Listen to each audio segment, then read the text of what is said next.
Welcome and hello. It's really good to see you, Barb. Hi, nice to see you too. We are coming to you from different locations again today. We're apart, but together via Zoom. And so maybe just tell us a little bit about where you are, Barb. Yes. Hello, everybody. I'm in beautiful White Rock, British Columbia. Mario and I escaped the month of January, and we've come down here and we're staying in a beautiful little VRBO down by the ocean. And I think it's fair to say that we've experienced the best of winter weather and the worst of White Rock winter weather. So Oh, for God. British Columbia, they've had a huge dump of snow, and we've been kind of stuck in this place for 4 days. We haven't been able to get out at all, Mm. even though we have a four-wheel drive vehicle. It's crazy. Anyways, Ice will do that, hey? I mean, it doesn't matter how good your tires are unless they're studded or you got chains on or something like that. You're not going to be able to move. yes, and the city of White Rock, we've heard, has one snowplow, and it's dedicated to the primary road, along I think they call it Marine Drive. Right. Anyways, it tried to get up here and it couldn't do it. The truck couldn't get up, so we had to wait till it melted. Well, this is sort of like the epitome of a Canadian vacation, right? If you're going to stay in Right? Canada, you have to expect snow and perhaps Yeah. more snow and more snow. Here at home, I can tell you that the weather has been very cold, that we've got some new fresh snow, which is kind of nice and exciting for us. It makes everything look really clean. There's ups and downs, right? That's right. That's absolutely right. Yeah.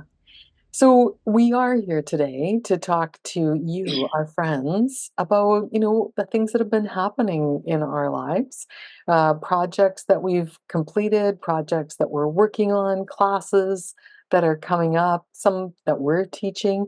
So Yeah. we've got some great information to share with you, and we've got some really interesting, side visits to take you on. So that's coming up. And then we've got a fabulous interview with our friend Karen Scarlett. I think this might need to be kind of like a regular feature, Barb. It's like, what is Karen Scarlett up to? Because she's always up Yes. to something. Yes. Isn't that true? Mhm. Yeah. She's an exciting person and an artist and just a great person to get to know. That's right. So if Mhm. you're joining us for the very first time, we should let you know that we are Barb and Cynthia, and we're from Yarniversity, and we do a podcast every month where we, keep you informed about, what's happening in the knitting community online, because that's where we are, right? We're online all the Mhm. time. Yeah. And, our focus is on teaching classes and learning and becoming better knitters and crocheters and machine knitters and weavers and spinners and all of that stuff. Well, then, So if you have any questions or you want to, if there's something that you'd like to learn, let us know. Put a note down in the notes below, and we'll research it and find it. We've got a kind of a really great some friends who are really great at teaching classes, and we can find that's right. content for you. Yeah, absolutely. Yeah. We are really lucky, aren't we, Barb? We have some great Hmm. friends. Yeah, I can't tell you how much we've learned, I think, from our teachers that come out and hmm, teach for us at University. It's been really good. So, yeah, yeah, I can launch into some finished objects. I finished yeah. object. Can you believe it? Well, yes, I can because I've been seeing your progress. I think you've got mittens, don't you?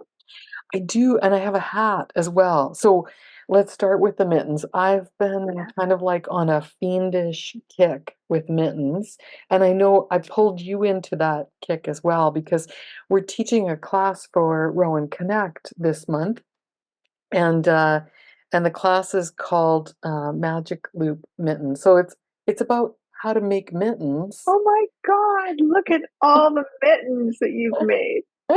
I know there's so many, and I started to play around with colors, like these ones here, the small sizes, they're all in solid colors, and then I decided, well, that's boring. Let's play with some colors, and I really like this Hopefully you one. didn't run out of yarn.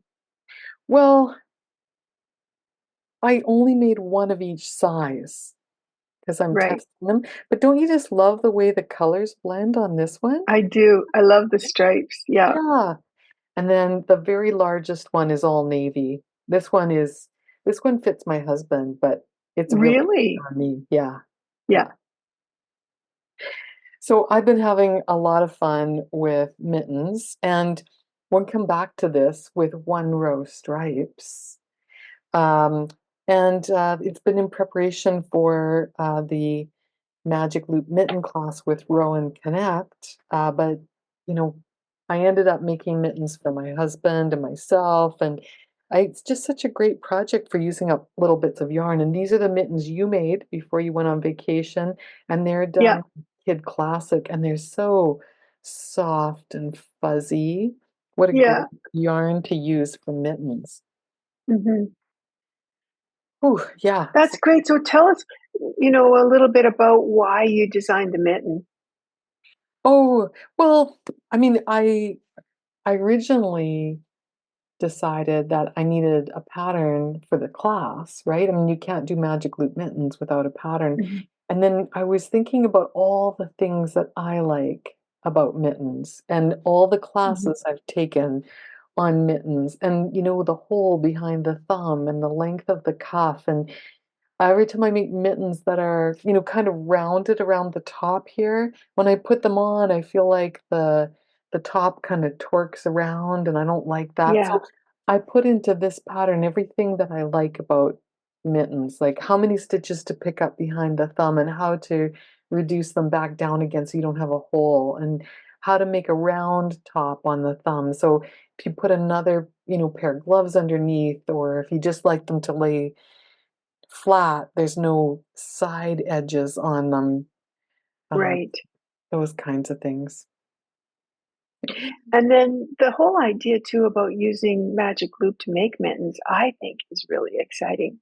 I'm sold on it now. I go between double pointed needles and magic loop, and I do, two at a time on two circulars and all kinds of things like that. But now that I have made, let's see, 8, 10, 12, 12 mittens, some singles, some pairs. Now that I've made 12 mittens, I feel like Magic Loop is just a really good way to go. Um, Hmm. quick and it's efficient, and best of all, you never drop your needle. So Yes. I think that's probably all the good things about Magic Loop. Hmm. And it's I surprising. feel it's more efficient too. You can sort of slide all those stitches to one end of a tip of a needle and knit with the other, and they just kind of pop right off. It's quite fast, don't you feel? Yeah, yeah, it is, and you can try it on as you go, which is really nice Mhm. for mittens, especially if you're making them for yourself or for your husband. You say, "Stop, stop what you're doing and try this mitten on for me." That's pretty handy, and it surprised me how many people don't really know how to do magic loop. I think this is good. Well, there is that. Hmm. You know. Hmm. And how many people say, like, I know how to knit with double pointed needles, but it's not my favorite thing. So, Right. yeah, I'm And looking. some of us got started on double points and we just kind of you get into a habit, right? Mhm. And so this is great for anybody who wants to learn some new techniques, right? Yeah, On Magic Loop. yeah, yeah, exactly. And my other finished object is a hat. Mm. Oh This yeah, let's see that. this is Fiona Ellis's "They Love Me" hat, and it's fresh off the needles this morning, Barb. So it's still wet on my hat stand. Well, I shouldn't say it's wet; it's damp. So this is a hat called "They Love Me," and the idea is that this is that poem, they love me not, they love me, they love me not. So Fiona's put this beautiful flower in there with a petal being plucked off as you say it. And then over here there are, little bits of petals and a row of beautiful hearts. The pattern starts out with a little bit of stockinette stitch, which rolls up on the brim, and then you go into rib stitch, and That's it's very cute. it's a really pretty hat. One of the things Yeah. that I didn't do, up at the top, she has you change back to the contrast color, and you have a little tiny circle up here, and from that you can make three I-cord strands, and at the end of the I-cord she's got a heart and some petals, which has a really cute whimsical look. And I decided Hmm. not to do that. I wanted to just I wanted the hat to be plain on the top, and I thought maybe about putting in a pom-pom at the top instead. Hmm. But Yeah. mostly I just wanted to get it off the needles. I was ready to Yeah. ready to wear it, except it's still damp. Yeah. Those colors are beautiful together too. They're reading a little bit like red and black, but I think you used purple, didn't you? Yeah, so it's a very Yeah. dark purple. It's a worsted, and I used two worsted weight yarns. The pattern's written Ah, 50K, and note to self, second time around, I did knit a smaller size because I wanted, I knew it would work up a little bit bigger.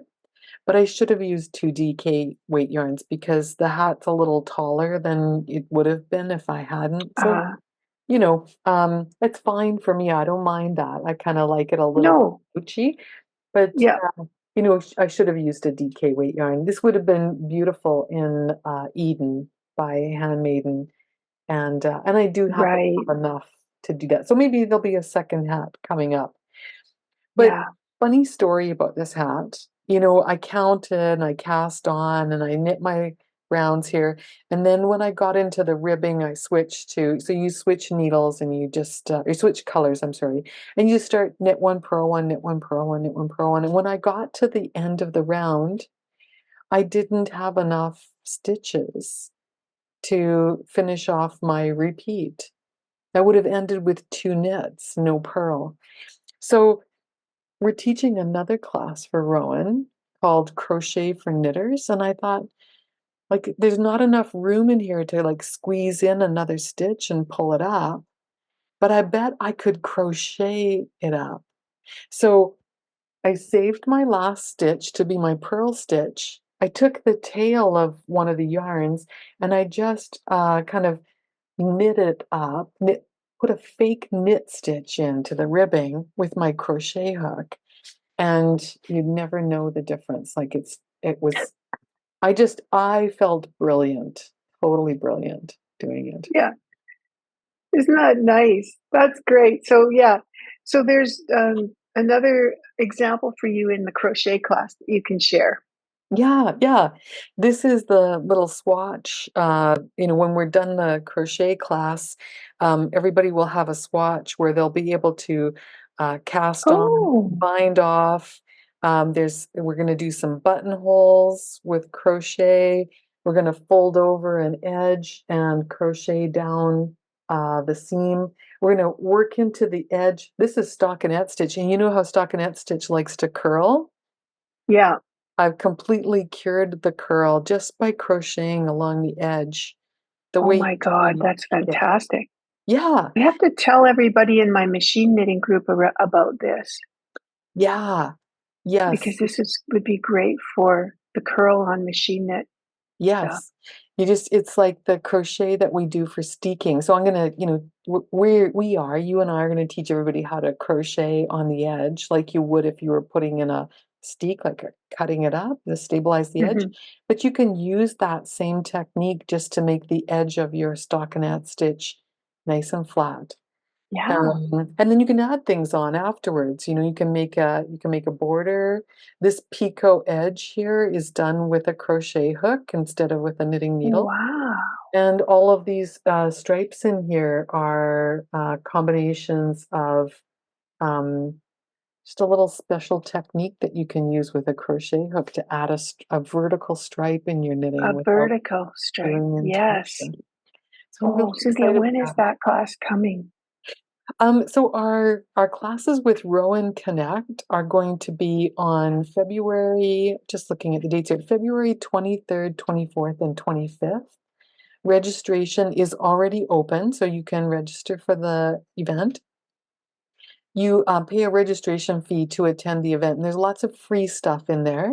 And then Hmm. the workshops are an additional registration fee on top of that. So we're doing our Magic Loop Mitten class on Saturday, February 24th, and we're doing Crochet for Knitters on Sunday, February 25th. And the link to the event and that information will be down in the show notes below this video. Hmm. And people register directly with Rowan for those two, as Yeah. opposed to on our website. That's right. And you know, we're in such good company, Barb. Hmm. There's so many fabulous instructors there. And Yes.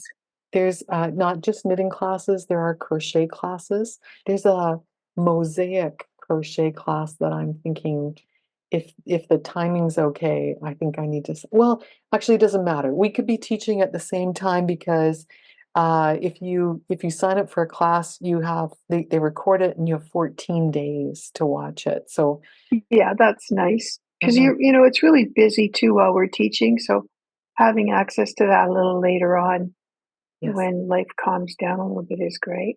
Yeah, exactly. Exactly. So those are all my finished objects. Fantastic. Yeah, I'm feeling good. I'm feeling Yeah. really good. But there's always whips, right? We have lots of works in progress. Why don't Mm, you start yes. out? Tell us what you Well, did. I do have quite a few works in progress. Some are still at home, like my blanket from Handmaiden. Right. Yeah. Um, I had to leave it at home because it was so large. But I have another one that I'm working on here. And I just finished mending a pair of socks, slipper Oh, socks. nice. I did knitted patches and sewed them on the bottom. And what else? I'm still working on that mitten, that one that from Lucy, the paradoxical mitten. Right. It's in a bit of a timeout right now. Yeah. Well, you've been doing some prep for a class as well. Yes, yes. And that's in fact the 4 days when we were snowed in here. I pretty much was at my knitting machine steady. I'll show you. Want to see a couple samples? I do. I do. I'm going to give Yeah. you the whole screen, in fact. Ooh. Mm, Okay. there you go.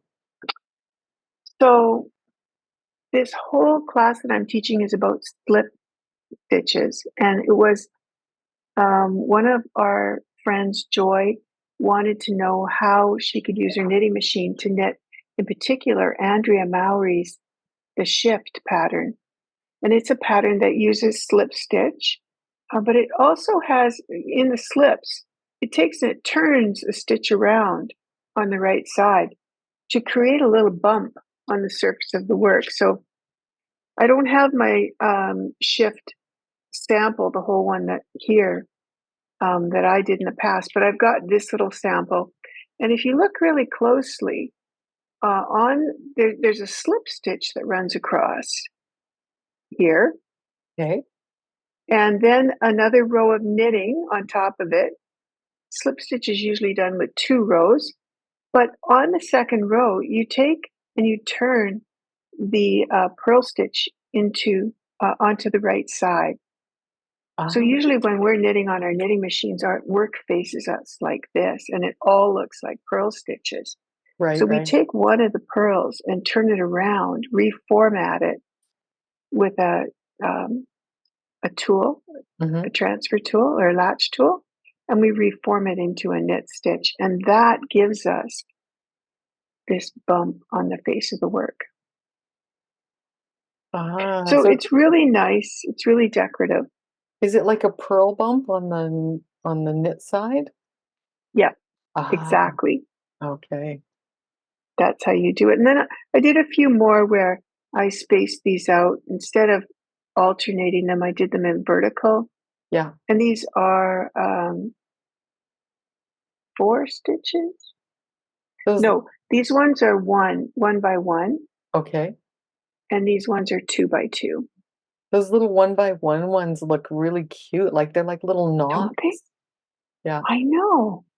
Really pretty. So that is what how the class started.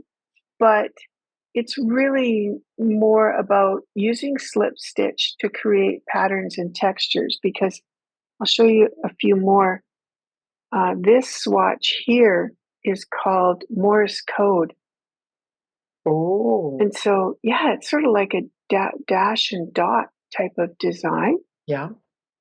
This one's called mock houndstooth. Yes. Oh, you gotta hold it really still. Wow, that's so Yeah, attractive. Yeah. I think I had, back in the 90s when we wore suits to work, I think Mhm. I had a jacket that would look like this. Mhm. The black and white is really striking, Barb.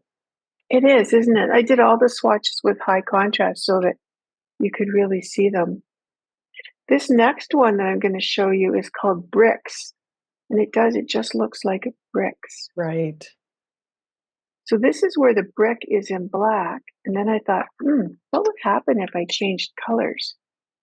Well, then the bricks Ah, became white, yeah, and quite a difference, don't you think? it is. Yeah, it is. And then this one here is the bricks offset and in vertical Right.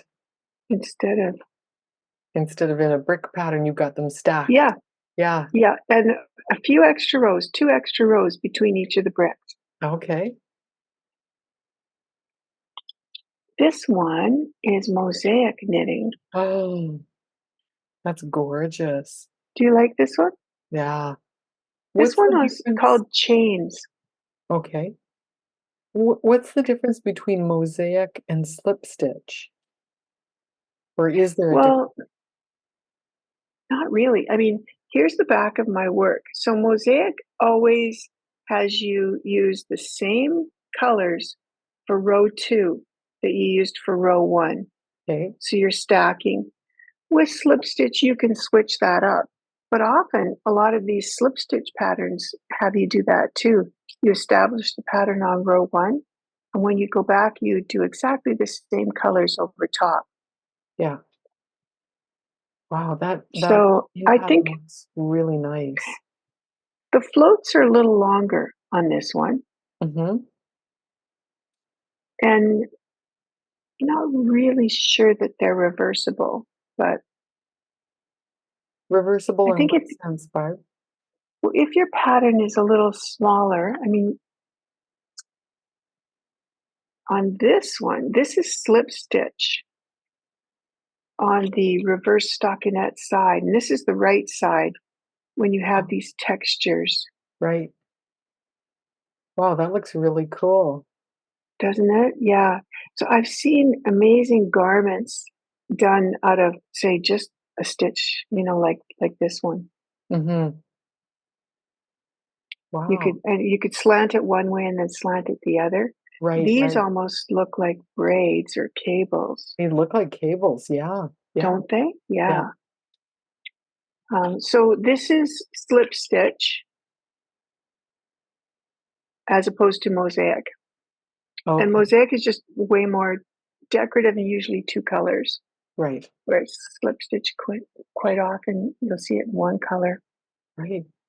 So this is a class that you're teaching on March 3rd, and this Hmm. is it's called Slip Stitch Patterning for Machine Knitters. You're going to teach machine Right. how to do this. Wow. Yeah. Although, I think it's really fun for hand knitters too. Like you and I both come from a hand knitting background. And so a lot of my classes talk about hand knitting versus machine knitting. Mhm. Oh, lost your sound there. Oops, there we go. A lot of your Yeah. So classes. talk about why you'd want to do one way or the other. I do incorporate a lot of hand knitting in my machine knitting Mhm. and vice versa. Yeah, so that's some of the swatches. I've got more. I'll save them for the actual class. And there's just one other one I want to show you because it was so intriguing. Do you remember linen stitch? Mhm. Yes? Well, I did linen stitch on my machine Oh. too. Oh. So linen stitch has you stranding in the front, Yes, right? yeah, and often, like, linen stitch is one of those stitches that I think looks great on both sides. Right. Yeah. So it's sort of reversible, but it ends up being more like weaving. This Right. fabric it makes is a little denser. Yeah. Wow, I Yeah. really love the colors that you've chosen. Oh, thank you. Thanks. That And then pink is this gorgeous. is one more thing Uh-huh. that you can do. This is the I cord, an I cord, and this is made on the machine using slip stitch. Really? Mhm. Wow. In Is like 2 seconds. is it a Fast. total tube? Total tube. Yeah. Wow. I think 3 stitches or four. I can't remember Yeah. how many I Cool. used. Yeah. Wow. Well, those lucky machine knitters. I mean, you're right, right? Like hand knitters can benefit from it as well. I will say that if you're a hand knitter and you're disappointed because you love, these patterns that Barb's doing, we do have a class it's called an Introduction to Slip Stitch with Kate Atherley on February 29th, which is also Leap Day. Ooh, nice. You only get that once every 4 years. Right? So don't wait another 4 years to take this class with Kate Atherley. Right. This one's similar in that we're gonna be talking about slip stitches and how you can use them in different ways, like Barb was showing. Um, but it's gonna be for hand knitters instead of for machine knitters. And your Mm. machine knitters, Barb, they're gonna go crazy over those designs. They're just so pretty. Yeah, I Did it think take so a lot of too. practice? Well, it did. The hardest thing actually was I used stitch dictionaries to find patterns, right? So most of those are written either flat or in the round. Right, So I just had to convert them, think about how I would change them up to do them on my machine. right. And then I wrote them out so that all the people in my group would actually have patterns as well in the handout. So that's what took a lot of time. Yeah. You're Yes. incredible. It's I'm not a machine knitter and I know I'm your sister and people are probably gonna say, well, of course you're gonna say that. But I have to say, Barb, the handouts for your classes and the amount of work that goes into them, the prep that goes into them is really amazing. So kudos to you. That's fabulous. Thanks. Thanks. Yeah. Well, it's been exciting. It's been a lot of fun and great learning for me too. Mhm. And I hope that, I'll be able to use it to design a few patterns, sort of like this capelet.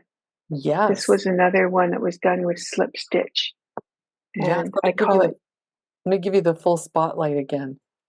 oh, Show yeah, us. okay. Show us this one. Easy folded poncho. Yeah, Mhm. this one's called cubes and stripes, and it's just a long rectangle that's then sewn at the shoulder. Right. And this is an I cord as well. Yeah.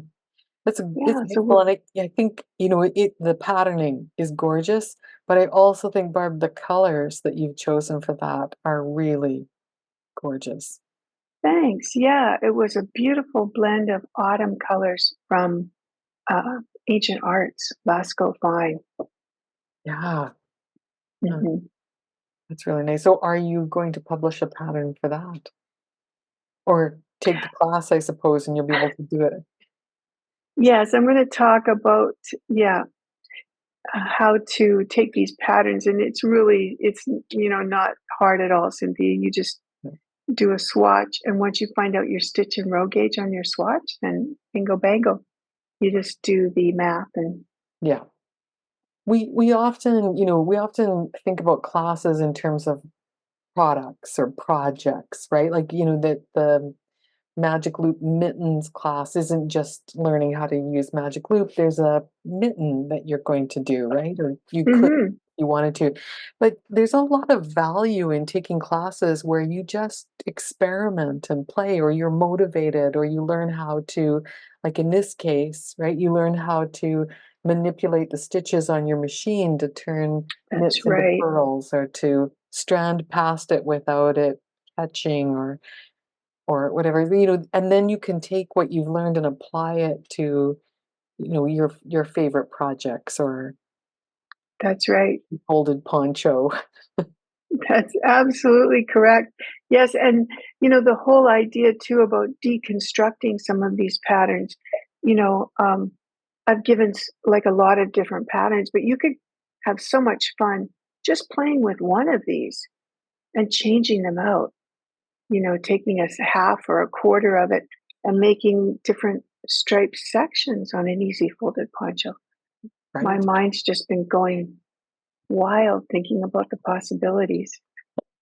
Right. So, instead of taking this, the same pattern which you've got on your poncho and changing the colors, you could take the same colors, the same two colors, and just change the positioning of the pattern. And Yes. we're doing with your black and white bricks, right? That would look really Yeah. cool too. Yeah. I could see the wheels turning. Mhm.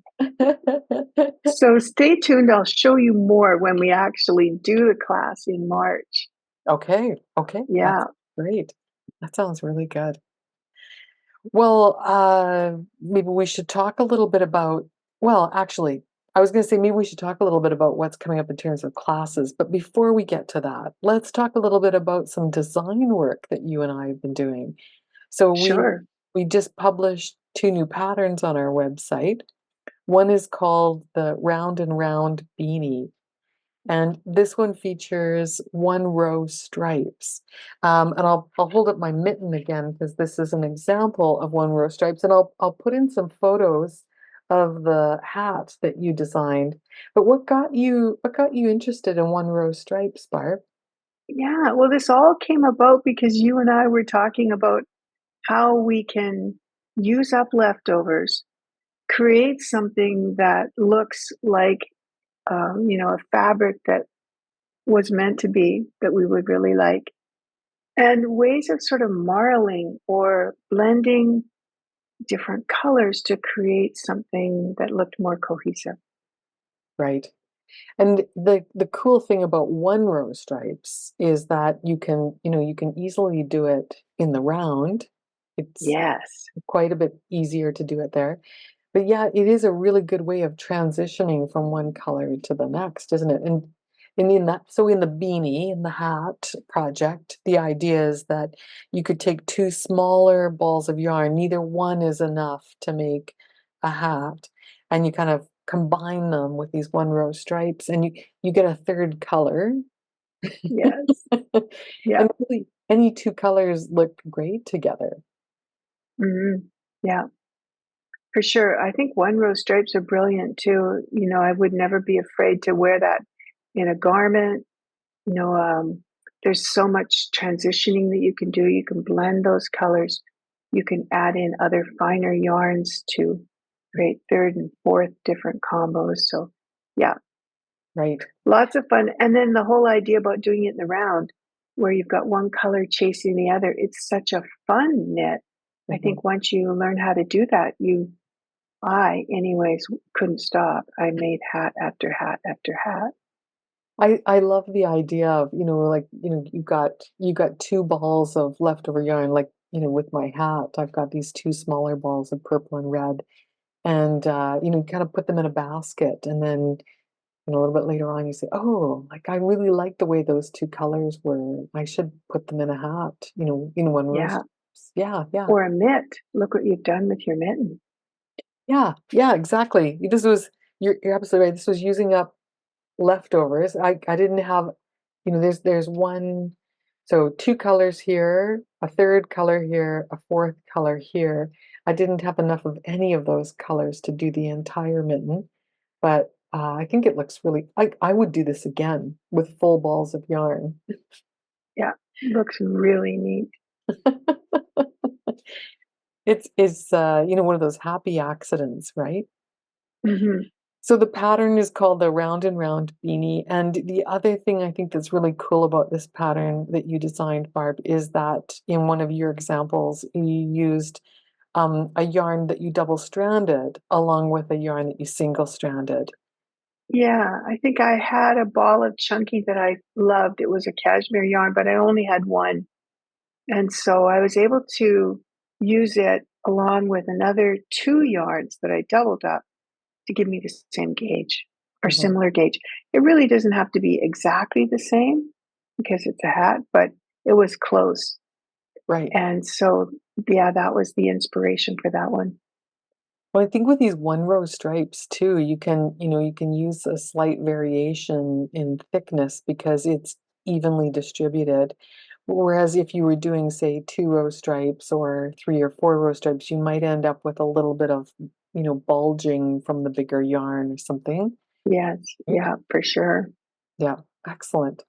And then, because we had this pattern for mittens that has 8 sizes in it, we thought we could publish that too. So we've got a new mitten pattern called Magic Loop Mittens that's available on our website, and a new pattern called the Round and Round Beanie that's available on our website. So we've been trying to take what we've been doing and put it into words and share it with Right. people.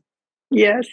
And if anybody would like to do a class on this, round and round as we go hat or the mittens, I'd love to teach that hat class again. Yeah, And so just let us know, right? that's right. We'll The add it to the the mitten workshop one, schedule. yes, the mitten one people will be able to get into it with the Rowan event. Yeah, yeah, perfect. Now, how would you like to take a trip to Ireland, Barb? Yes, please sign me up. So on February 18th, we have Carol Feller coming to Fiberside Chats. So we won't actually be going to Ireland, but Carol Feller is in Ireland, and she's going to take us on a tour of mills in Ireland. She's written a book, and this is kind of like the book is a bit about mills and the mill industry in Ireland. And Carol Feller, if you don't know her already, she's a fantastic Irish designer. She's also a really great teacher. I think way, way back when I took table class through Craftsy with Yeah. Carol Feller, and she's just a Mhm. fabulous designer, but a really, really good teacher. And now, well, maybe not just now, but an author as well. That's going to be a lot of fun. I love That's going I to be love great. these virtual trips, hey? Yes. And then I have to say, we had a brioche class with Kate Atherley, an introduction to brioche class that happened in January, and it sold out really fast. And so we've got another class coming up with Kate called Next Steps in Brioche. And in this one, you're going to be doing increases and decreases. So we want everyone to make sure they sign up for that one because, Kate's classes sell out really fast. Yeah. Yeah. And I think the brioche is one of those things that you can never have enough help with. Mm. Yes.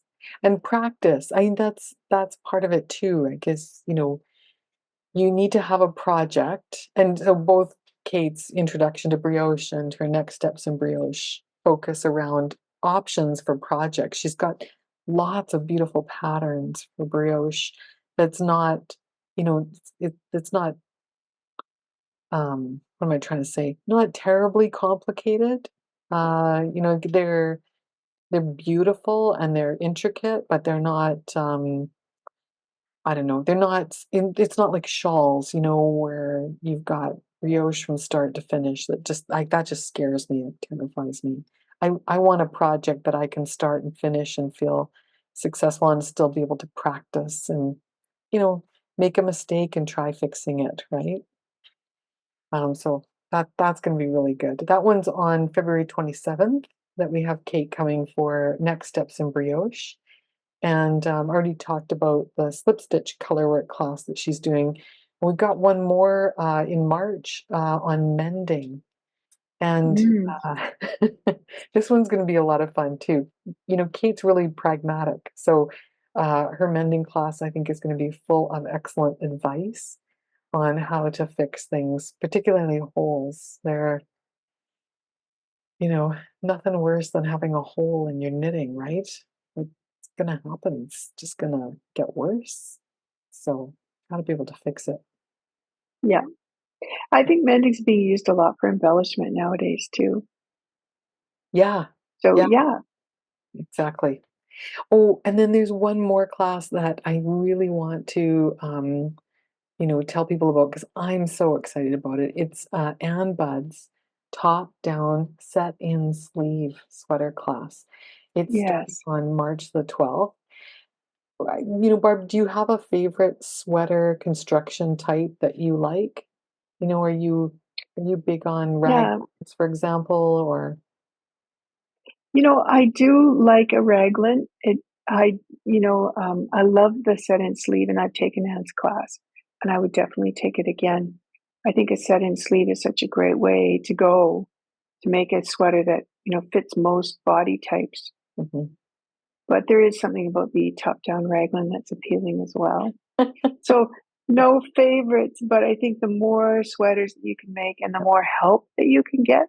The thing I like about Anne is that she guides you through each step of the pattern. And it's like you're designing your own custom fit sweater, having, your best friend at your side, Yeah. giving you help and instructions about putting everything together. It's fabulous.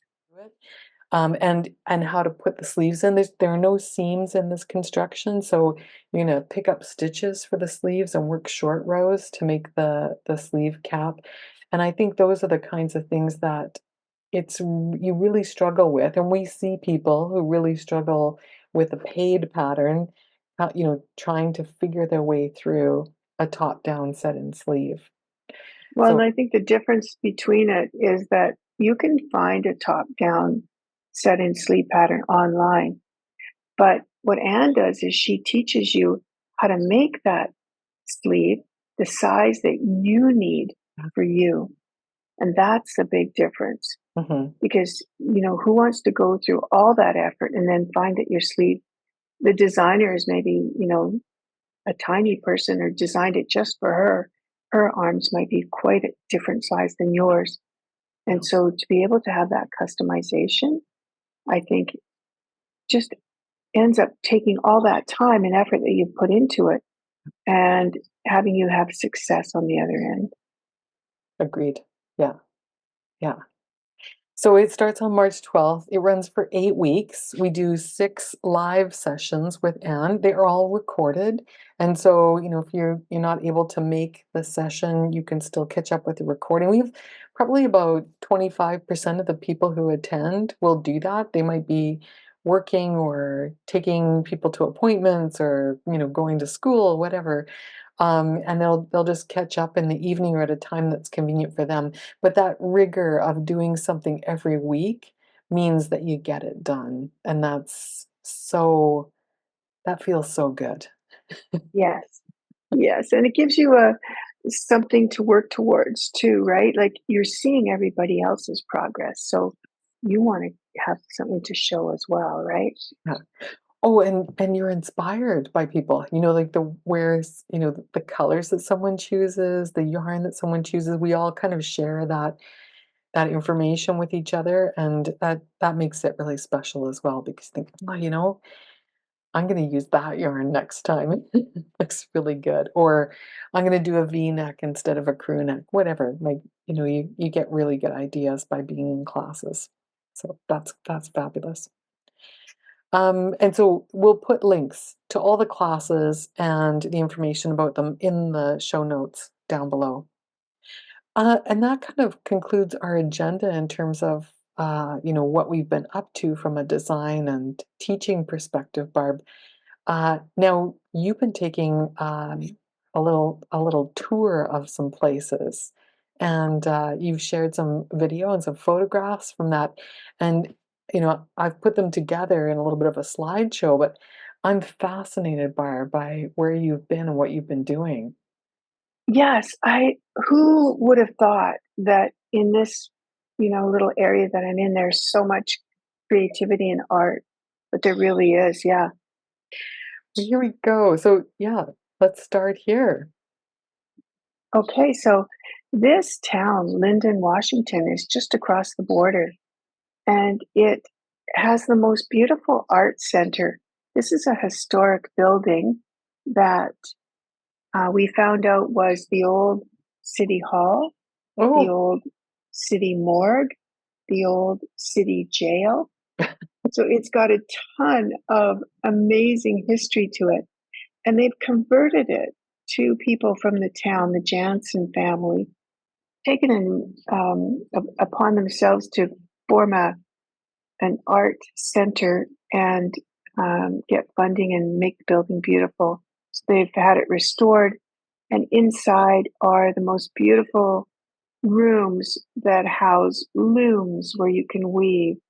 there's a lot of equipment in this room. Isn't there? Yeah, Yes. yeah. And classes where you can do things like dye fabric or create felt, all sorts of different workshops. But there's pottery. Downstairs, they have potters that have wheels, and they make the most beautiful pottery bowls, dishes, cups, all sorts of things downstairs. Right. I think we're seeing some of that here, right? And this must be the Yeah, shop section. this is the gift shop. Right. Yes. There's lots of painting. They even have a music room as well. Oh They've got man. musicians that come and play. And then they have a gallery area where there's photographs. Yeah. Yeah. This is some of the textiles. There's jewelry, all sorts of different classes. And down the street a ways is another beautiful sort of hotel, historic hotel where you can stay Mm. and take classes. They've got lists of all the classes that they have. I've got a brochure here.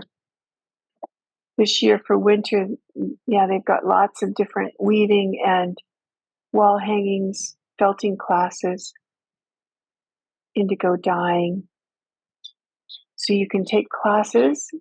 Most of them are on weekends, it looks like, and they're very um, great pricing on them. And anyone can attend. They've got from ages 8 to 12, um, 16, 13 and up. So yeah, it's a great mix of classes that they've got and different age groups.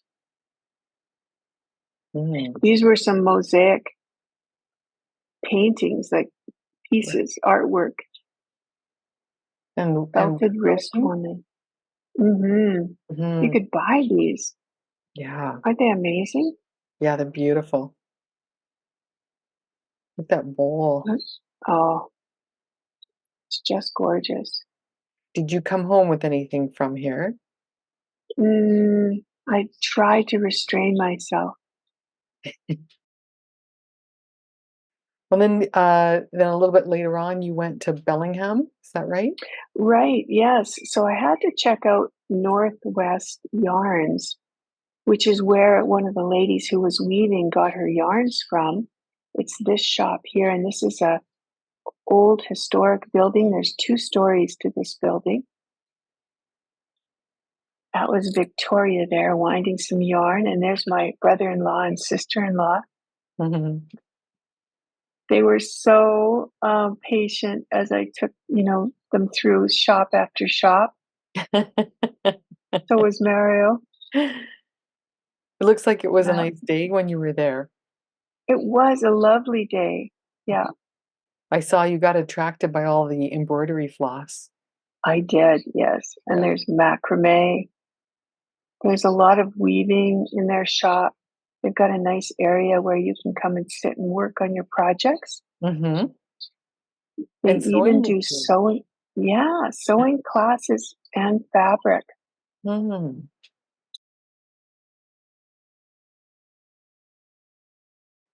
Yeah, this is Heather and Echo. Heather's the store owner, and they were working on this blanket. Are the final stages of warping this floor loom for a blanket for a naming ceremony. What are you naming? It's like a Coast Salish style ancestral naming.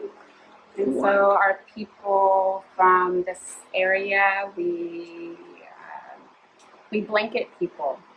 So blankets are really central to all ceremonies that we do. Yes. So are you making a ceremonial blanket right now? Yeah. Wow. Yeah.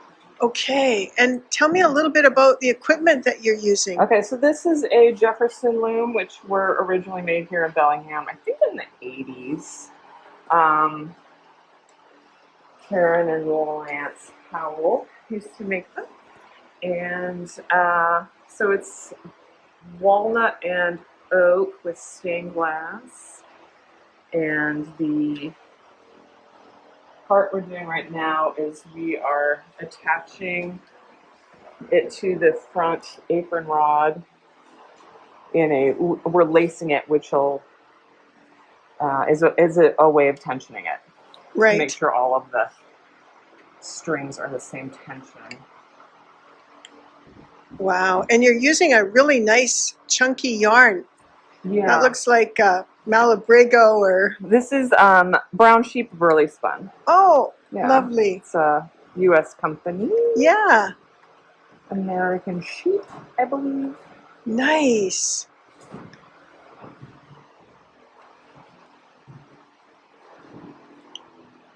Thank you for sharing that with me.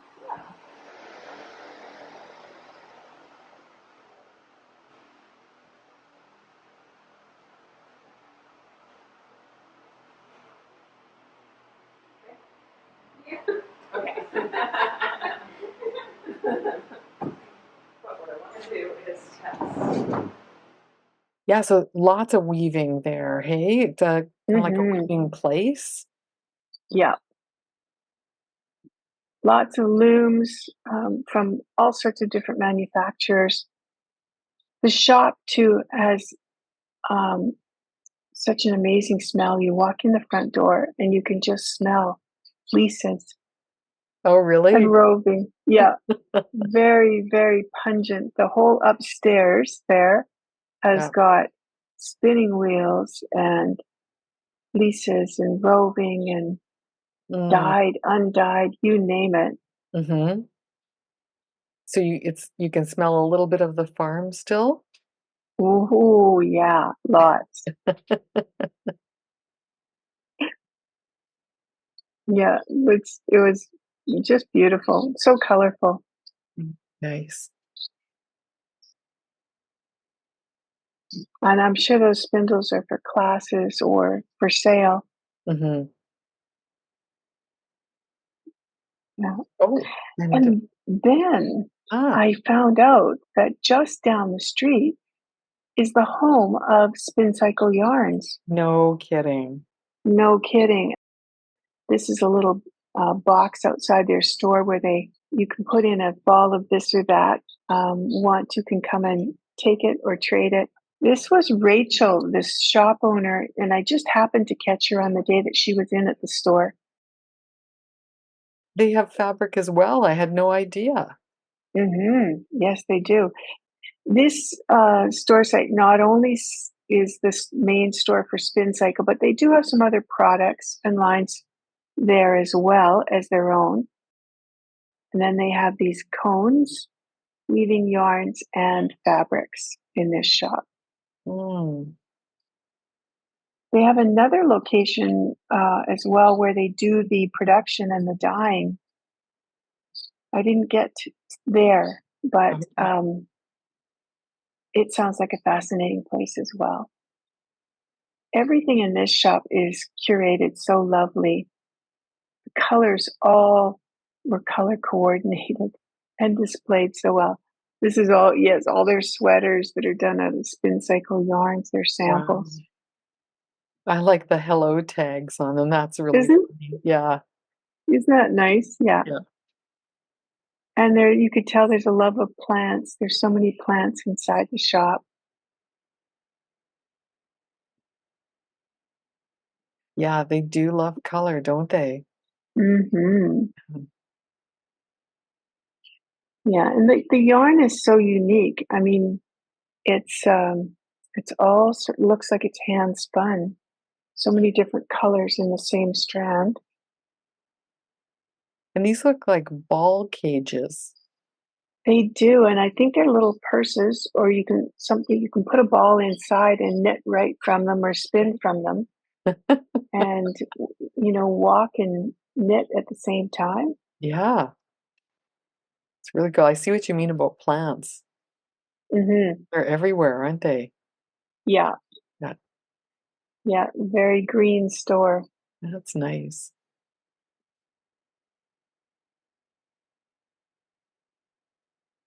And And look this at is that the collection. Yeah, wall of yarn. Hokey Dinah. yeah, and this is all Spin Cycle Sport in this section. They have different weights, but I've never seen such a huge collection. Yeah, Wow. it was so much fun. I Yes. may have come home with just a little bit,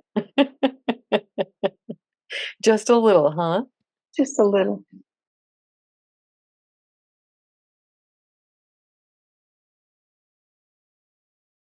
Well, I am so, so pleased to be here today with none other than our friend Karen Scarlett. I love your last name, Karen. It's just beautiful. Like it sort of says, I don't know, it says something about you. But Karen, for those of us, for those who may be watching and don't know who you are, I'm just going to lead in by saying that you and I met for the first time in the town of Innisfail, Alberta, where you were working on the installation of the Heart Bomb project. So maybe for the benefit of our viewers, would you mind introducing yourself and just talking a little bit about that particular event that set off this kind of, friendship that we've got? Sure. Well, thanks for having me on the show. I'm really thrilled to be here. Like you said, my name's Karen Scarlett. I am a multidisciplinary artist. I grew up on a farm west of Innisfail, and as a kid, it was a pretty idyllic situation. But as I got into junior and senior high, I just couldn't wait to get to that small town and get away from it and live my big life and be fabulous and all that kind of stuff. And I returned to Innisfail 2 summers ago, and I was invited to paint a mural for the Welcoming and Inclusive Community Committee, and it ended up just being the most amazing experience. And I felt like I was being hugged for probably 5 weeks that I was there doing it. And I made new friends, I saw old friends, and I was just really kind of wrapped into the community. And I just all of a sudden I'm like, I need to move home, and so um, back there for the first time in I think 35 years, and absolutely loving it. And what I've found in my experience of going back is I'm the only artist with the skill set that I have, and I'm not afraid to do all kinds of things. And I think I lived in New York for a little while. I've lived in Calgary. I lived in Red Deer, and now being back in Innisfail, I just have a skill set that nobody else has. And maybe because my family's been there for so long, I'm sixth generation in Innisfail. My great grandmother named Innisfail. My grandpa started the historical village. He was the first member of the golf course and the bowling alley and the curling rink and all those kind of things. So I think I have a whole bunch of ownership of the town, and I just want to make a big difference. And I think as a kid that I felt like there was nothing to do there, and so I want to make opportunities for all kinds of people to be involved in creative things. And so the first public art crochet bomb that I launched was last Christmas at this time, and it was a heart bomb project. And within launching it, the local, he calls himself the Scribbler, but the newspaper man Johnny Bachewski, did a really great article for us. Then we put it online, and I don't know, within 4 or 5 hours, it had a couple hundred shares. And we had put the pattern. So I also joined the Innisfil Art Club. We put the pattern on the Art Club for download, and within 24 hours, there was probably 70 downloads, and within a couple of weeks, there was 200. And then we did the install day of these hearts that were crocheted, and they were all sizes, and people could do crochet or knit, or we got a couple macrame, and we got some quilted ones too, which was really fun. But we ended up getting 3,000 hearts from around the world, and it was just so incredible. We had this big tickle trunk that a local coffee shop offered for people to drop them off at.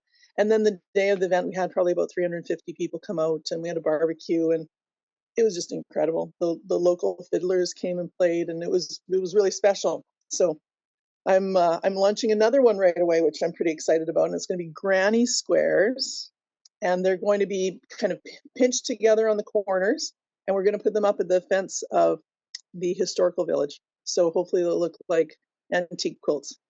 Oh, that sounds so nice. Well, let's just talk a bit about the Heart Project, the Heart Bomb Project.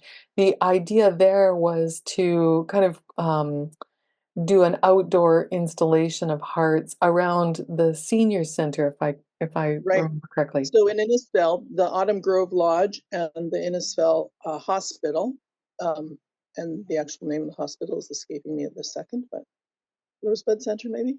Anyways, there's a chain link fence that's between them, and there's not really a reason for the fence to be there. And where the fence is where patients face out to look, and kind of just a blank area. And the Autumn Grove hadn't had an official opening yet, and a blank face, the blank fence was around their kind of like water dugout area, and then this fence. And so I just thought, let's put hearts all over them. So both the hospital and the lodge were just thrilled that we would do something, and it was pretty incredible. The Centennial Fiddlers came out and played, and lots of the residents of the lodge came out and danced, and it was just really incredible to see the community come together. And it was people all ages, right? I think we had 3-year-olds there that were helping. Yeah, yeah. It was well. So Barb and I came out. We took some pictures. We brought some hearts that we put on the chain link fence, and we talked to some of the community members. And I went away from that event, Karen, with a really warm feeling about Innisfail. And we also stopped by and looked at, I think, what you were talking about as your first project, which was involving the creamery. Is that right? Right. Yeah. And the Yeah. welcome signs? Maybe just tell us a little bit about that, because that was such an incredible thing to see. Well, so that building, where the coffee cottage is now, is the Innisfil Creamery. It was built originally. They had a first building in the 1900s, and the buttermaker came to town, and um, it was Mr. Jackson, and currently another Mr. Jackson owns the building, the grandson of Grandpa Jackson. It's been all kinds of iterations, but there's generally some kind of milk product that's always been sold in that building throughout its whole history. And when I was invited to come up with an idea for that mural, the Welcoming and Inclusive Community Committee had asked me to come up with something. And so I just thought there needed to be a nod to the history of the building, but I wanted to do the nod in a really kind of modern and quirky way, and make it feel more like the cream cans and milk cans that we were painting had some character and were personality, and make it feel like it was a gathering place of people coming together. And then they had asked me to make it a welcoming and inclusive mural. And I thought, well, the easiest way to do that is to write welcome on the wall. And I thought, well, why don't we write welcome on the wall in different languages? And at first it was just different languages. And then I thought, what if people wrote welcome in their ancestral language? So, because without trying very hard, our family covers 4 or 5 different languages. My niece did Cree, my mom did German. There is Gaelic, both Irish and Scottish Gaelic, that went up from different families, but that covers ours too, and Russian. Um, yeah, a whole bunch. Wait, And I so think you told then we me. started gathering people's handwriting, and we took that handwriting and we turned it into big stencils. And so the the actual words on the wall are actual people's handwriting from Innisfail in their ancestral languages. It's so lovely, and I think, you kind of galvanized the community in a way to come out and participate in that project. Yeah, and that was a big ask of the Welcoming Inclusive Community Committee, is that I would ask people to come and help. And so I think we had over 200 volunteers and something like 600 hours. Like, it was a real make work project with these stencils, because it took forever. You had people taping. So I used this online program to take the small picture of the handwriting and make it huge. And so we taped those together, but then we also taped the surfaces front and back so that when we stenciled them, they didn't fall apart. So there's all this taping and then cutting happened. So I wasn't involved in a lot of the cutting, which I'm pretty happy about. That's a ton of work. And okay, so we've got the Welcoming Project, you've got the Heart Bomb Project, and then I think you did just recently like a poppy installation Yeah, for well, I my did that because the Legion actually asked me to paint their building. So I did a few sides of their building, so over 300 square feet or 3,000 square feet of murals on the Legion. I think they said it's the third largest Legion building in Canada and the third largest membership. So the building is huge. Like, when you drive by some Legions, they're so small compared to ours. Ours is huge. So we did big, huge images of veterans who actually served in various different conflicts. And then we did monster-sized poppies on the wall.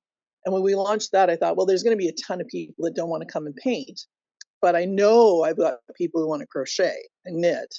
So we launched the Poppy Project at the same time, and people sent in poppies, and we got over 1,800 poppies. We ended up getting a few hundred after we'd put this curtain together, and that went on the cenotaph. And I got to tell you, the Remembrance Day service we had this year was just breathtaking. So I've never really felt emotional during the Remembrance Day service, and just felt very, stoic and thankful. But this service, I cried a number of times. There was World War II planes that flew over the cenotaph right at 11 o'clock. The bagpipers that played. It was just highly emotional for me. I heard so many stories about service over the summertime that it was pretty incredible to be there. And I was honored to be asked to read Flanders Field. Ah, that's really nice, Karen. And I think, this year in particular, given the amount of conflict that there is around the world, it's a good time to kind of stand back and remember those sacrifices and, you know, the hope for peace. Right? Yeah. Yeah, yeah. Oh man. And now, you're in New York City. Yeah. But I'm going to launch another crochet project in Innisfail. Okay, so yeah, right, the granny squares. Yeah, the granny squares. So this one, so I grew up on a farm, dairy farm. My dad was a dairy farmer. My grandpa was a dairy farmer. My great grandfather was just a farmer um, when he homesteaded. But my grandpa started the historical village, and so my dad was a president. I think an aunt of mine was a president. So I feel like it's a family business. And I kind of feel like I own the historical village a little bit, and I have to take care of it. So seeing how popular both of the crochet projects have been, the next one is going to be for the historical village. And so we're gonna crochet granny squares. I'll be putting up a download of a pattern on my website. I probably won't get that done for a couple more weeks, but it'll be available for people to download, and they can send their granny squares into Innisfail if they want to participate. We'd love everybody to participate from farm wide. So yeah, Will this be an outdoor or indoor installation, Karen? it'll be outdoors on their chain link fence, similar to the Heart Bomb project. So people will have the whole winter to make granny squares, and then in the springtime we'll line up a party and do something fun again. That's lovely. So, is it, for an outdoor installation, is it better to use, something that's acrylic? Or does that last longer, or is it okay to to use wool or cotton or things like that in the granny You square? could use the fancy stuff if you want to, but the fancy stuff doesn't hold up as well. The acrylic is plastic, right? It holds up far better. So what's interesting is I thought that the hearts would maybe start getting a little bit scrappy after a year, but they're still great. So Yeah, yeah. And well, and the one of the advantages of using wool is that it's biodegradable. It does take a while to break down. Those the sheep fleeces are they're pretty solid too. But yeah, they may lose their color and yeah, their luster a little faster. yeah, they're not as stable. And Yeah. I mean, it's a bad idea to have plastic on the fences, but they hold up a little bit better. And maybe they'll last another 20 years. And when they start falling apart, we just cut them off. This is true. This is very true. They could last for a long time. That's really exciting, Karen. I love that. So, we'll put in a link to your website, even if the information isn't there yet. Just keep checking back. And I mean, who of us doesn't have a favorite granny square pattern? Anyway, right? I Right? mean, that's the thing, when you learn to crochet, typically that's the first thing you learn to crochet is a granny square. It's a beginner one. I think I made a little vest for myself when I was about 12 or 13. Right? Yeah, Yeah. yeah. Yeah. That's perfect. That's perfect. I love it. And again, who doesn't have a little bit, that's the nice thing about a granny square, right? Is each round can be a different color too. Yeah. So, Yeah. you know, Use up uh, scraps, right? yeah, Yeah. yeah, Yeah. exactly. It's great. That's going to be lovely. And will you have a size recommendation on them? All sizes, all sizes. Super Anything easy. that works. So the Heart Bomb project, I think the biggest heart we got was about 4 feet across, right? Yeah.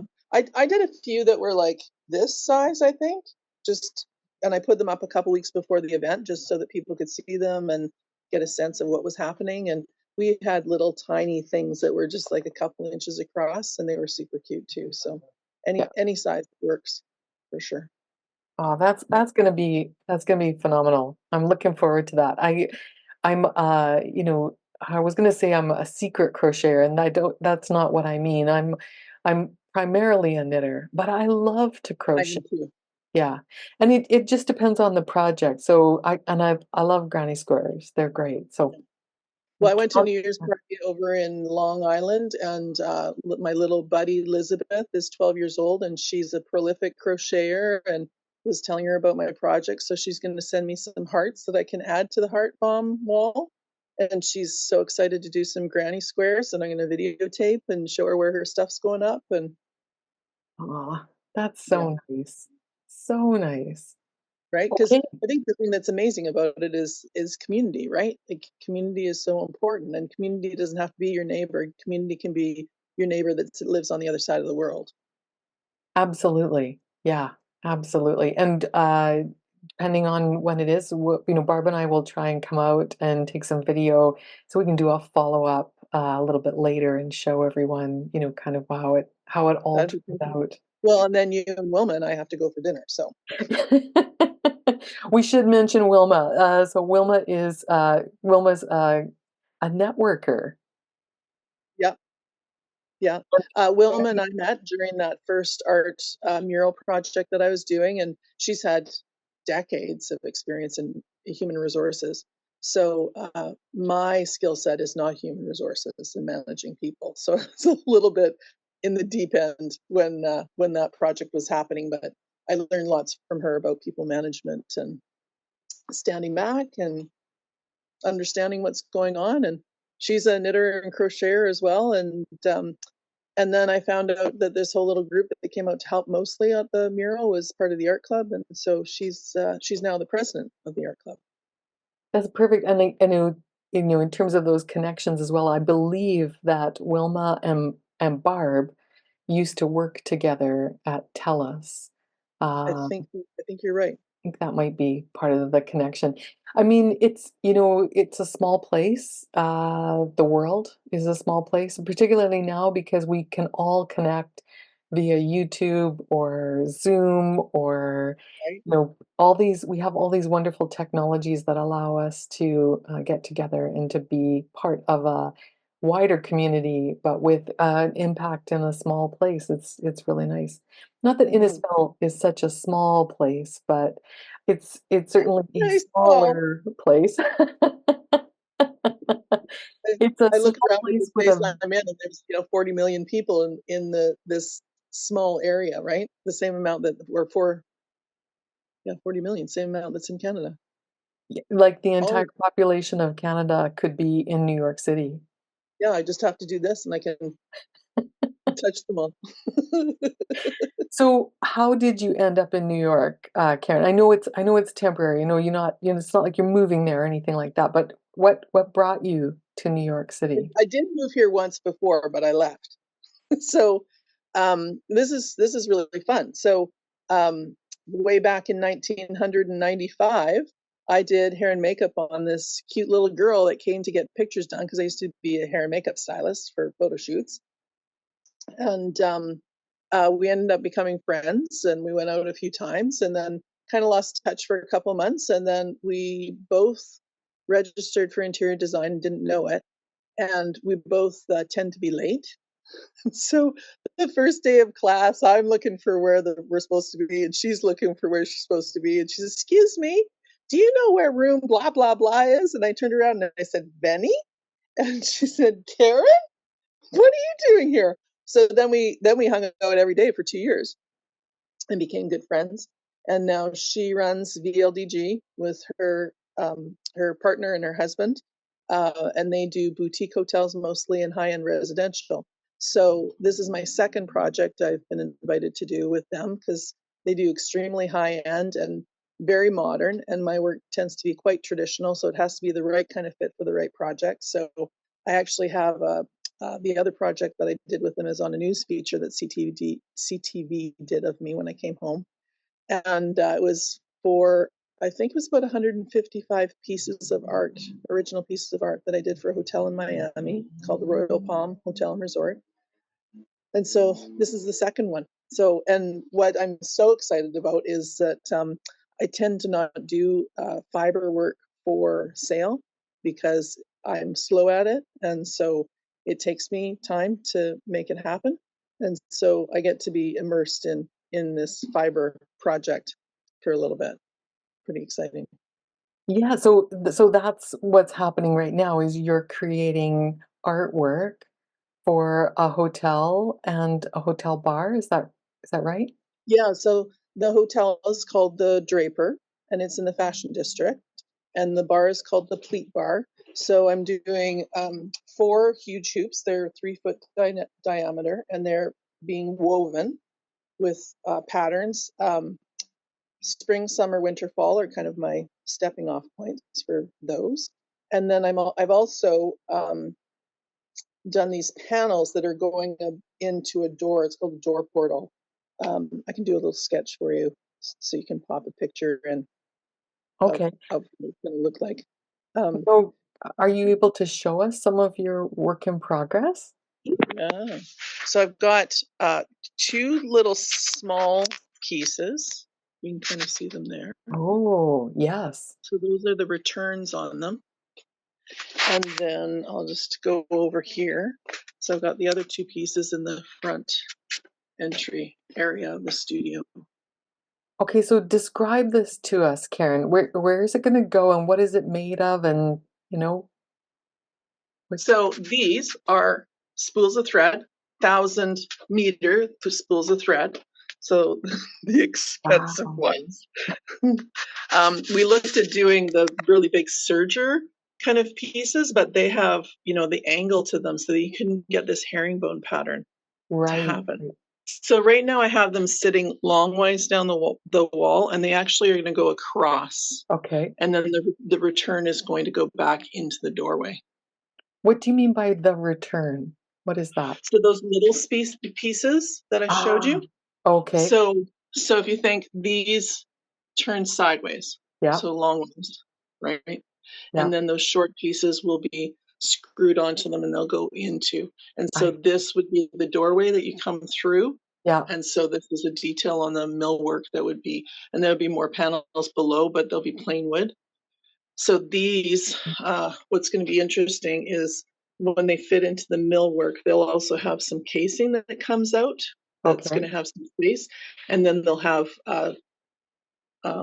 strip lighting. And so Okay. these will actually glow. Wow. How have you attached them to the backing? Well, luckily I don't, oh, how have I attached these The spools? spools? Yeah. So I considered a few different ways of how to do this. First, I was thinking, do I sink them into resin and have them stick? But if I put them on resin, they would have floated up and they would have skewed. Right. So I actually use Gorilla Glue. So I don't Sorry, know say if that you can again. see. Gorilla Glue.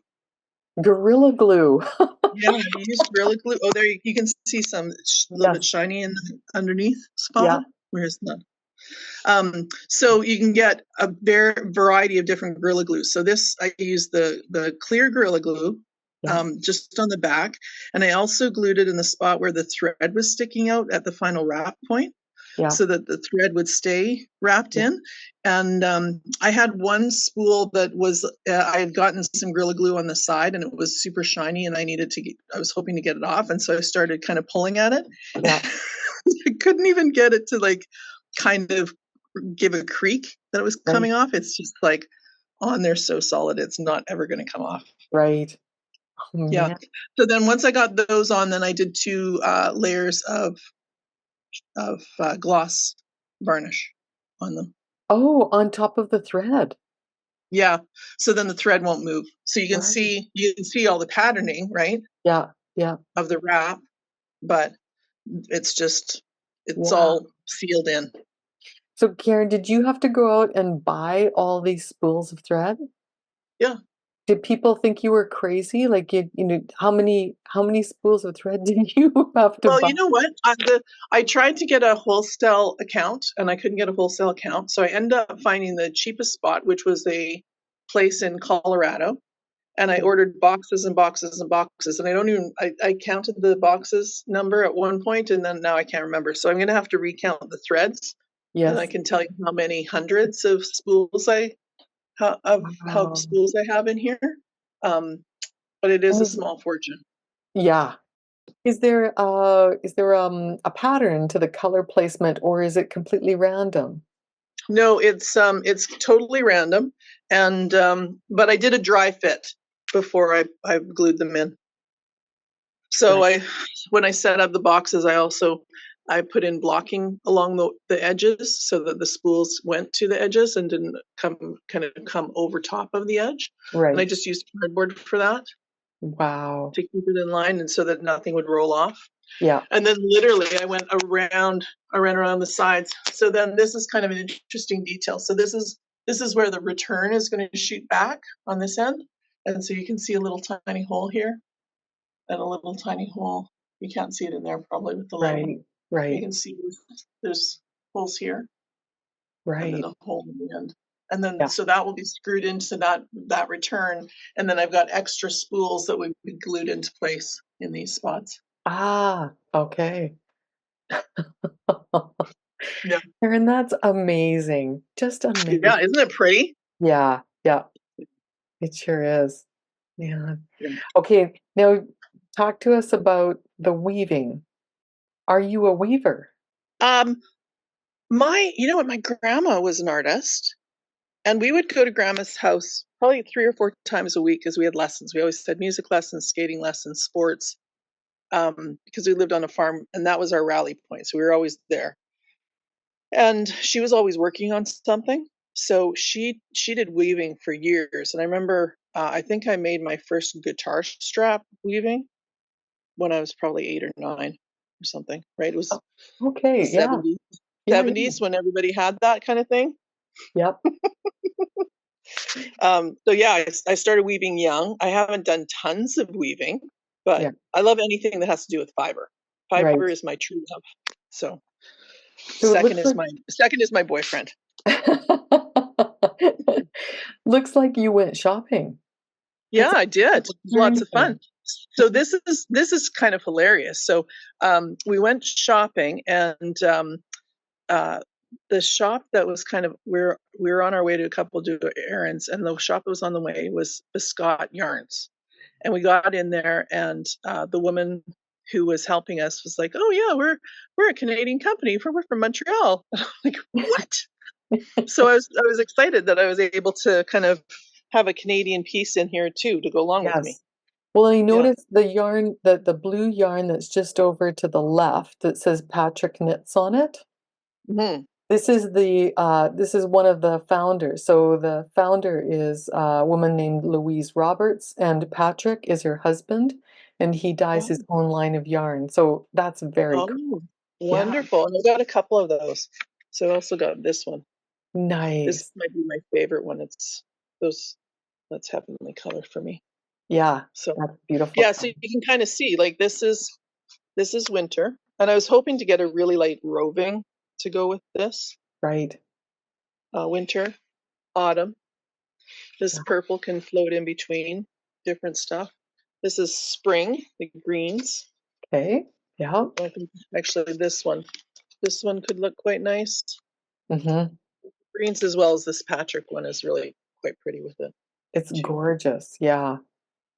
And then this is going to be summer. Nice. And I see you've got some Malabrigo roving for that. The What's cascade oh yeah, yarn. yeah, Yeah. yeah, Yeah. yeah. Lovely. So that might kind of feel puffy Yeah, hand flowers or dyed. something. Yeah. Yeah, yeah, yeah. They Ah, didn't have very much roving in the store, so I was disappointed about that because I did want to have more of that. yeah. Yeah. Okay, I'll just have to work around that. Yeah, Well, the Cascade Magnum is probably as close as you can get to roving and still be a knitting yarn as well. right. Yeah. Yeah, and it's heavenly to work with. Yeah. There's a Millerville spinner and dyer. What's Redneck Goat Ranch? Oh, You heard of her? And no. she does all kinds of bulky stuff like this Ah, from her animals. okay. Yeah. Yeah, yeah. So these are my Wow. hoops that I'm working on. So this is a mock-up, just using some acrylic and playing around with things. So Yep. I tried some different stuff. So you can see this is all fishing line. Oh, Um, these hoops are going up as artwork. So there's 4 of them. They'll be in the 4 different color groupings, and they'll be attached into the actual bar shelving in the bar, oh, okay. which I think is going to be super cool. And Yes. what's really nice is this shelf is going along a glass wall.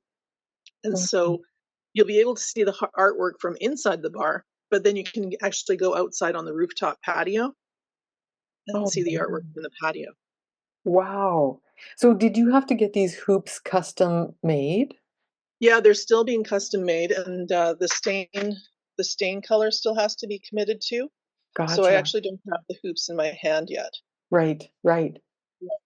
And so it looks like I see the fishing line. It looks like you also used some yarn for your For the warp. work. Yeah, yeah. So I played around with some. I just taped it to the back to see Got kind it. of visually, Right. and so I think that I think visually, at first I thought the fishing line would be pretty because it would be sparkly a little bit depending on how it's lit. Mm-hmm. But I think I think it's stronger with warp threads in it. Right. Well, I mean, you're the artist, Karen. You've got an eye for things. I really like from where I'm sitting. I really like the way that you've got the mix in there. Oh, thanks. Yeah, yeah. So will Yeah, you have holes drilled? Like it almost looks like there are holes in there. Will you have holes drilled? yeah. So you can Yeah. see here, this is an actual recess, but in the process, what I've figured out is they're going to make this recess wider so that I can actually fit the head of my staple gun into it and Ah, recess it back. So, and then right. how it'll finish off in the bar that they've designed is that the hoop, um, I'm not sure if it's thicker than this or if this is the full, but then it's clad in steel. around the edge. Oh, And okay. so that will drill into these pieces. And so it'll Right. just look like art floating in the steel hoops. Oh my goodness. That's so beautiful. So tell us a little bit about the weaving patterns that you're using. I mean, I know you're still experimenting. I have some drawings that I did, Okay. and I don't know where I put them. So So it's like, yeah, they're all kind of modern in their sensibility. So here, I'll show you. So if that's winter, the winter is going to have mostly lines that way. okay. Autumn is going to have lines mostly this way. Okay. Can you bring the camera down just a little bit? Whoops. There we go. Yeah. You can tell I don't do this very often, right? It's hard to And draw and hold a camera at the same time. yeah, summer is going to be more diagonal, Okay. and then spring, can you see this? Spring is going to have both vertical and horizontal. Oh, So, and I'm hoping that the stitches I use will let people think about different things, yeah. right? So I'll probably be doing some braid stitches. I'll be doing some herringbone, um, just basket weave, and then a standard stitch. But I'll be playing around with stitches. I especially like um, this mess. Yeah. What I do you call technically is, I don't know if it's a mess stitch or what I'd call it. that? But I And also like this one, right? The vertical lines. So yeah, I built up the background, but then I wrapped it yeah, as well. So yeah, texturally, I'm looking forward to playing with those pieces. yeah. Yep. Do you want to see what I'm working on personally? Yes, yes, we So do. this is one of my favorite things I think I've ever made in the entire world. What is this called? This is called Find Your Fade. Oh, yes. This is Andrea Maury. So I added on to it. I think it's supposed to be half the size it is. But you start in this corner, right? And you Yes, decrease in the metal and you increase on the exterior sides every other row. And then it's just two different stitch patterns. Knit is one, and then the other one is double yarn over knit two together. yes, And then you get to your decrease point, and you start decreasing, and it's kind of a modern way that it decreases, kind of abstracted. yes. Yeah, 12 feet long. I didn't know how to stop. But that's perfect, right? Because it really wraps around you. You don't have to figure out pins and things like that. Yep. And then the other one I'm making for my friend that brought me down Oh, here for this project is the face sweater. right. Done. And you saw this one in Biscot Yarns. Yes, it was done up. Yeah. So got her this color. Look, it was Whoa. perfect on me too. It does. And you were telling me so you're using Cascade Magnum for this one, Yeah, and and it's a yeah. sweater. How many skeins of Cascade Magnum did you have to Well, purchase? they said I needed 4, but I only got 2 because they didn't have any more. So Ah, she's gonna send me when she gets it in. okay. Um, but I always do sweaters in piecework. So I always do front, back, sleeves, that kind of thing. Yeah, And this is all done in the round, top down. nice.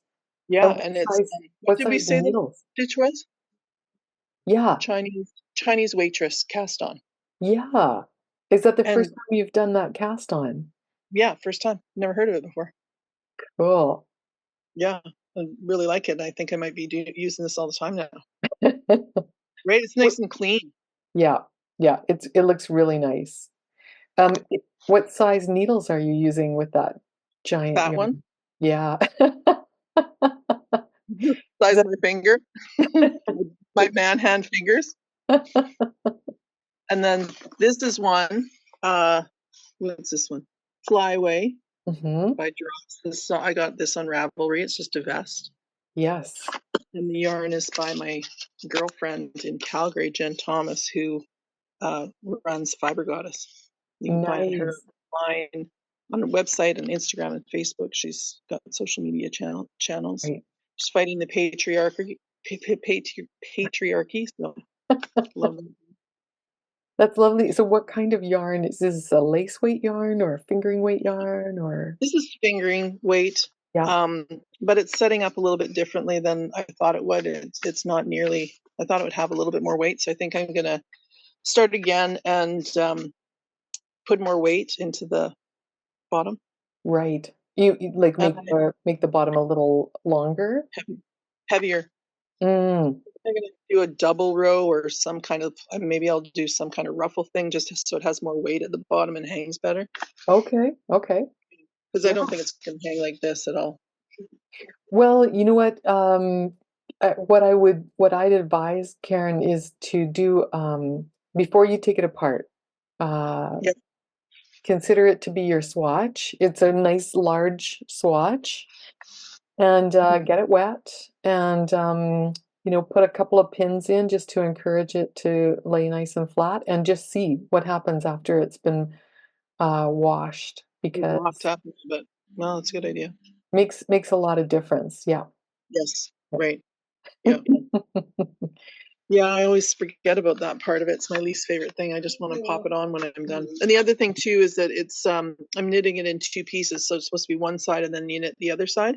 And I think I want to just knit it on the whole thing as one piece Yes. Yes.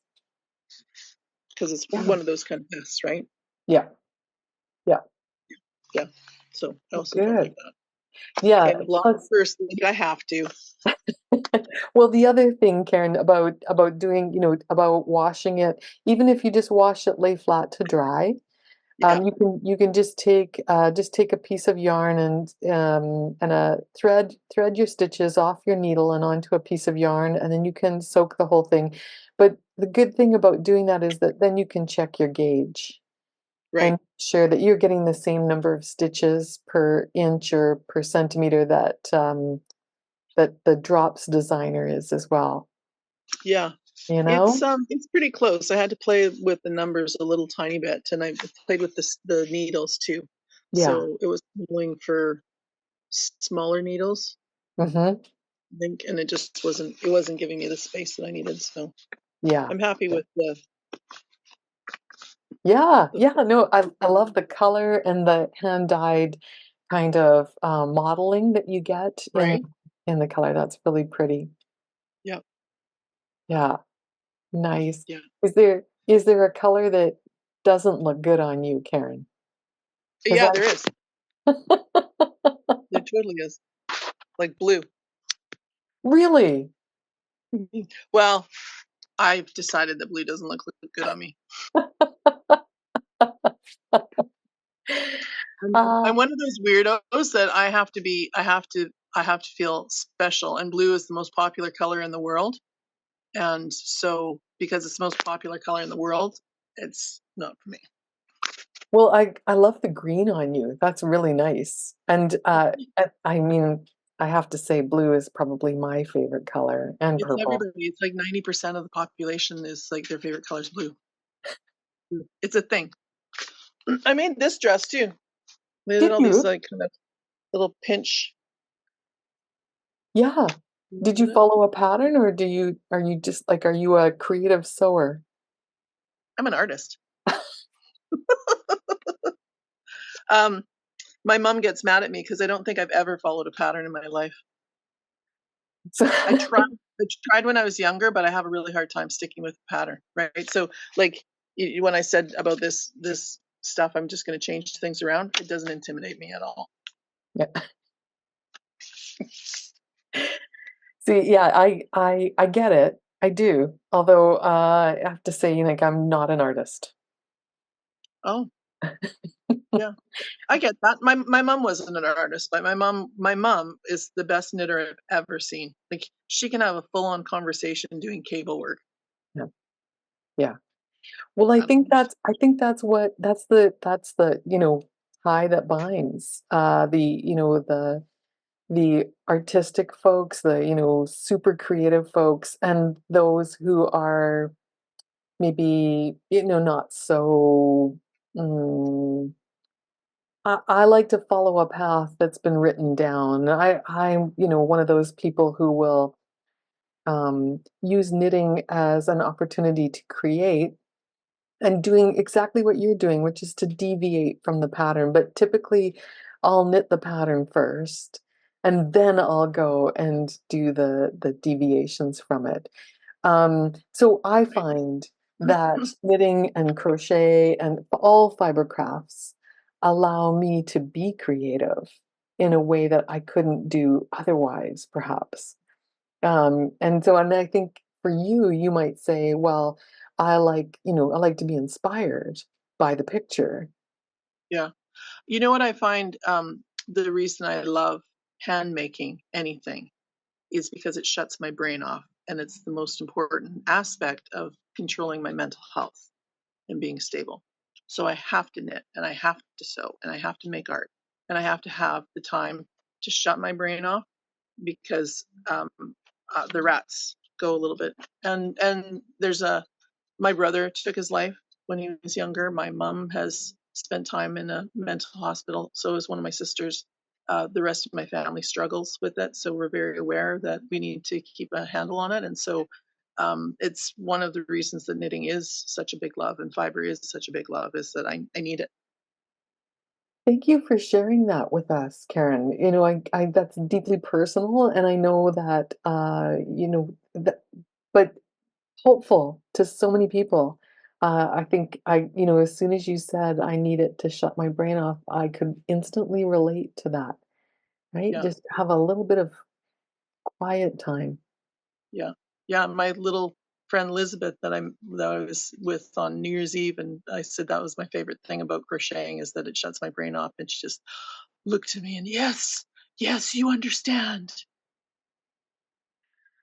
I'm sorry for your loss, for your brother, and I'm thankful that you've shared that and that you give so many of us hope. Yeah. Well, I'd That prefer to have him back. I'd prefer to have him here, but it allows me to have that conversation and confidently talk about mental health and that, yeah, I'm what struggling mental health looks like, and I have no problem saying it. Yeah. Well, And I love sharing that with the world because other people should know that it's something you shouldn't be scared to talk about. yeah, exactly. How else do we grow except and learn except by sharing these things with each other? Yeah. Yeah, Yeah. yeah. Oh, thank you, Karen. You've been a motivation to me. I have a little sort of oval weaving frame that I am going to pull out of deep storage today Nice. and warp it up because you've inspired me to, give that a shot. What a Nice. great idea. Well, my one of my godsons was doing weaving and art last week, and I told them that we needed to get some sticks out of the yard and make a frame that he can weave on when I'm gone. So, because I'm giving him all the yarn that I used for the sample piece that's sitting down there, so he'll have lots of materials. Excited to hear that. That's Yeah. great. Yeah, isn't that I mean, and why not use some found things in there too, like I'm now thinking, "Oh, well, why don't I just go and find some of those, dead leaves?" Because there's no snow on the ground here yet. Mhm. And if they're pliable enough, they might fit into the weaving as well. Who knows? There may be some objects that can fit between those warp strings along with the yarn, Yeah, some cool reeds from bulrush, right? Wouldn't right? that be cool? Yeah. I may have to just do what you did and, like, shellac them so they don't come apart. Yeah. Yeah, it's always a good option, right? Hairspray. Maybe, you know, that VO5 hairspray that we used to use back in the 80s might keep your cat tail from, you know. Bomb proof. Right. Oh, Karen, thank you so much. This has been absolutely delightful, and I wish you all the best success in New York. We'll make sure that to put all the links to all the things we talked about down below in the description on the video podcast. So if you're looking for inspiration in terms of what you want to knit, or you're looking for that hotel that you must go and see, we'll put links to everything down in the show notes below. I hope you have a great time in the Big Apple, Karen, and I'm looking forward to seeing you back in Innisfail soon. Sounds great. I can't wait to see you out for our next crochet bomb. You betcha. All right, take care, Karen. We'll talk soon. Okay, sounds good. Bye. Yeah. Well, that's everything, Barb. That's, you know, we've been doing a lot this month, and I hope you all had a great time sharing it with us. Yes, it was a busy month. And I want to wish you a very happy holiday. I hope that you have a very restful vacation and lots of fun and maybe a yarn shop or two in your future. You never know. Yeah, I will try and take as much video as you did. That's really amazing, Barb. I appreciate the fact that when you go on holidays, you take us along with you. Oh, well, you know, I just have to say thank you to the shop owners who were so generous in letting me take pictures and videos. They all loved it. And so I think, you know, we all realize how important social media is. If we get a chance, look them up and check out their online shops and buy something. Yeah, yeah, it's really good. Or, you know, if you're in the state of Washington, you now have three great places to visit. You can say Yes. Barb Barone sent me there. Yeah. All right. Well, take care, everyone. We hope you have a great month of February. Happy Valentine's Day to all of you. You know that you're in our hearts. And yeah, come and see us, take a class, maybe hit a like button if you want to, subscribe to our channel. We love all those things. So we hope that you have a healthy and happy February, and we'll see you again in March. Take care. Bye, everybody.